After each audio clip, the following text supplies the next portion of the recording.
नमस्कार दोस्तों, मैं सीए दिनेश हाजिर हूँ एक और नई वीडियो में आप लोगों के साथ में।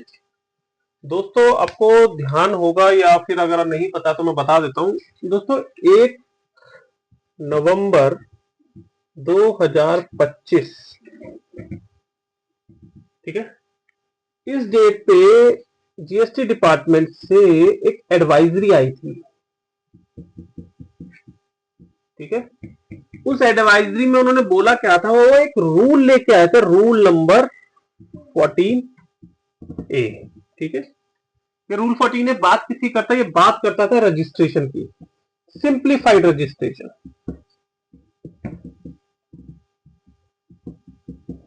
ठीक है, सिंप्लीफाइड रजिस्ट्रेशन।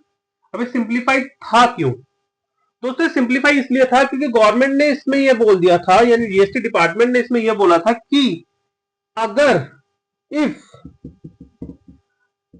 यदि किसी बिजनेस की आउटपुट लाइबिलिटी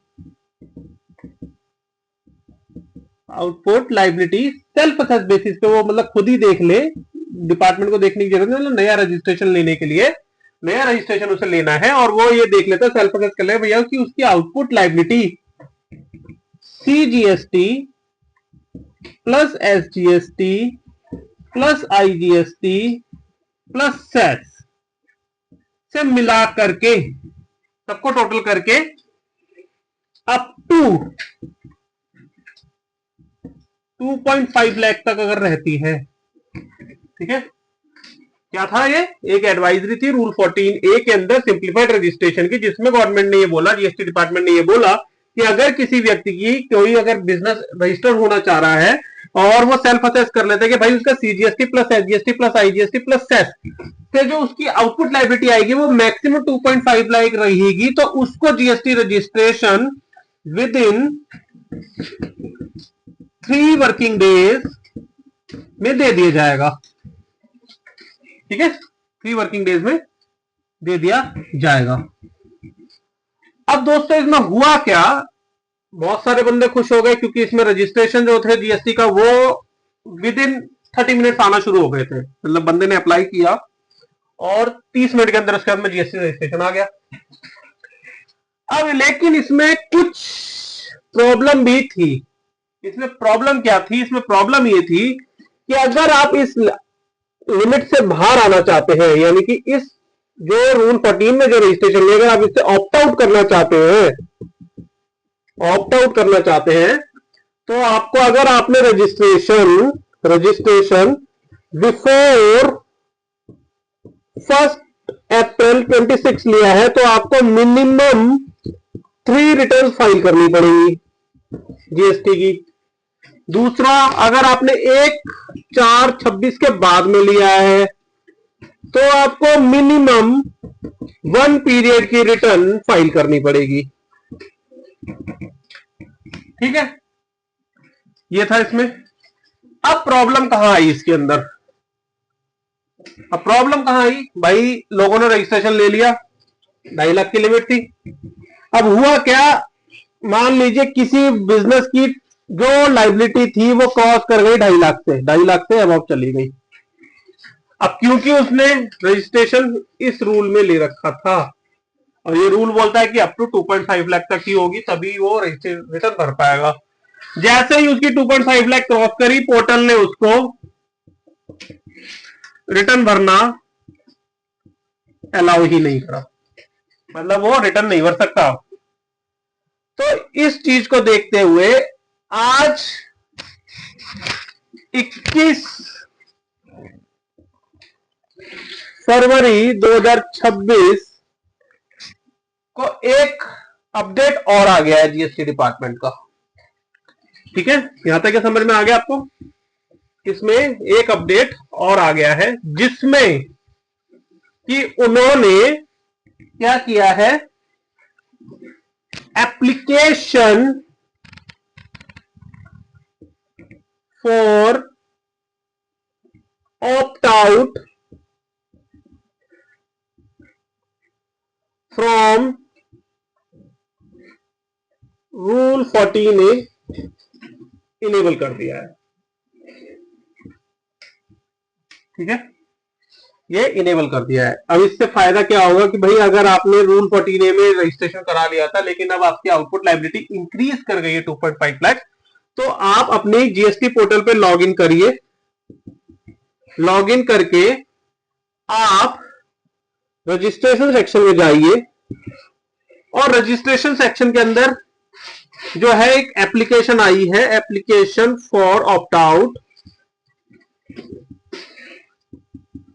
रूल 14A।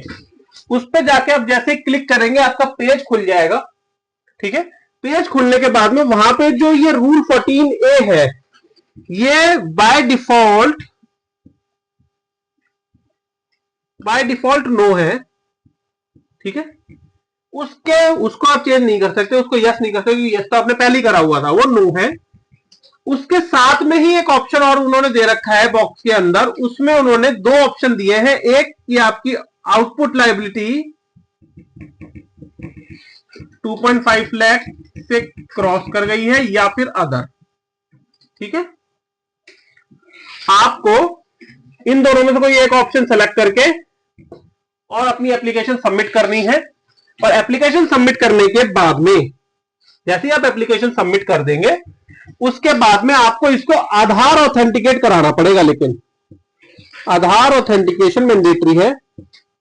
ठीक है, आधार ऑथेंटिकेशन किसका होगा, या तो प्राइमरी ऑथराइज पर्सन का होगा, और अगर कंपनी का केस है तो primary authorise person plus promoter public partner, किसी भी एक बंदे का, मतलब दो बंदों का उसमें आधार ऑथेंटिकेशन लगेगा। तो ये मैंडेटरी है ये करने के लिए। ठीक है,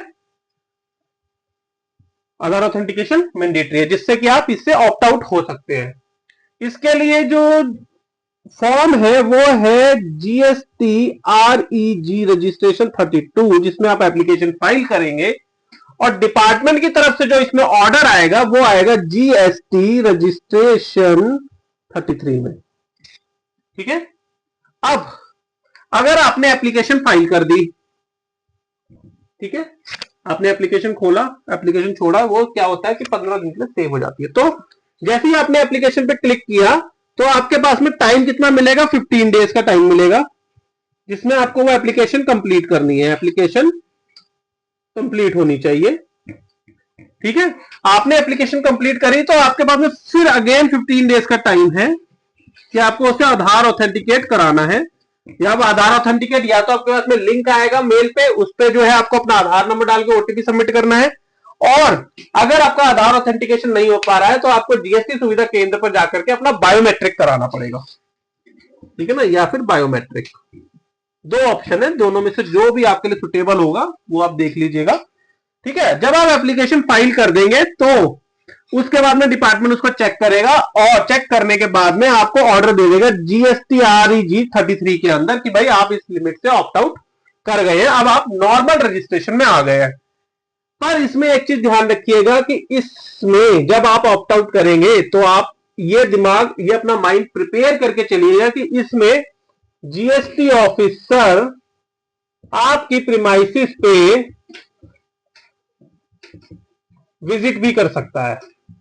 तो ये अपना माइंड प्रिपेयर करके रखना कि अगर आपने इसमें ऑप्ट आउट के लिए डाल दिया है प्रीमाइसिस पे तो वो अभी भी आ रहे हैं, लेकिन अगर आपने ऑप्ट आउट के लिए डाल दिया तो ये माइंड अपना प्रिपेयर करके रखिएगा कि जीएसटी ऑफिसर आपकी प्रीमाइसिस पे विजिट भी कर सकता है। ठीक है, अब उसके बाद में इसमें कुछ रेस्ट्रिक्शंस भी हैं। रेस्ट्रिक्शंस क्या क्या है कि आप जब जीएसटी रजिस्ट्रेशन GST-REG 32 फाइल करने जा रहे हैं, यानी कि जब आप ऑप्ट आउट करने के लिए जा रहे हैं, उस टाइम तक आपकी जो जितनी भी रिटर्न थी वो सब भरी हुई हो, रिटर्न फाइल्ड हो। ठीक है, रिटर्न कोई भी पेंडिंग नहीं होनी चाहिए उसमें। ठीक है, प्लस अगर आपने 1 अप्रैल 26 से पहले ये रजिस्ट्रेशन लिया है तो मिनिमम 3 रिटर्न आपने भर रखी है, मिनिमम 3 रिटर्न फाइल हो। और 1/4/26 के बाद में, जो कि अभी आया नहीं है, लेकिन अगर 1/4/26 के बाद में आप रजिस्ट्रेशन कराते हैं तो मिनिमम 1 पीरियड की रिटर्न, यानी कि 1 मंथ की या 1 क्वार्टर जैसा भी आपका रहेगा, 1 पीरियड की रिटर्न आपकी फाइल होनी चाहिए आफ्टर 1/4/26 के बाद अगर रजिस्ट्रेशन लिया है, और 1/4/26 से पहले लिया है तो मिनिमम 3 रिटर्न आपकी फाइल होनी चाहिए। ठीक है, दूसरा, जब आप REG 32 फाइल करेंगे तो उसके बाद में आप कोई भी कोर फील्ड के अंदर या नॉन कोर फील्ड के अंदर अमेंडमेंट की एप्लीकेशन फाइल नहीं कर सकते हैं। ठीक है ना, जब आपने ये एप्लीकेशन फाइल करी तो कोर फील्ड या फिर नॉन कोर फील्ड की एप्लीकेशन फाइल नहीं कर सकते आप। कब तक? जब तक कि आपका REG 33 नहीं आए। एक बार REG 33 आ जाए, मतलब ऑर्डर आपके पास में आ जाए आपकी ऑप्ट आउट का, उसके बाद में आप कर सकते हैं। लेकिन जब तक आपने REG 32 भरा है और REG 33 नहीं आ जाता, उस टाइम के बीच में आप कोर फील्ड या नॉन कोर फील्ड की एप्लीकेशन फाइल नहीं कर पाएंगे इसमें। ठीक है, यहां तक क्लियर है? और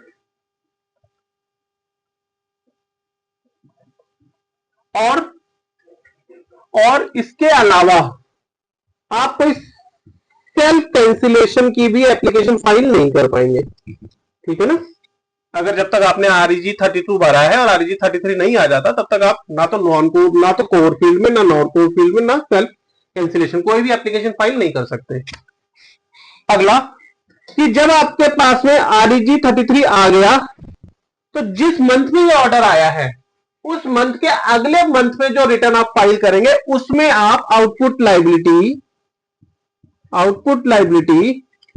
2.5 लाख से ज्यादा की दिखा सकते हैं। मीन्स क्योंकि अब ये ऑर्डर आ गया, तो आप तो नॉर्मल आ गए, नॉर्मल रजिस्ट्रेशन आ गया ना आपका, तो अब आप अपनी जो रिटर्न है वो नॉर्मल तरीके से भरिए, आपको फिर टोटल जो है वो रेस्ट्रिक्ट नहीं करेगा 2.5 लाख के लिमिट के लिए।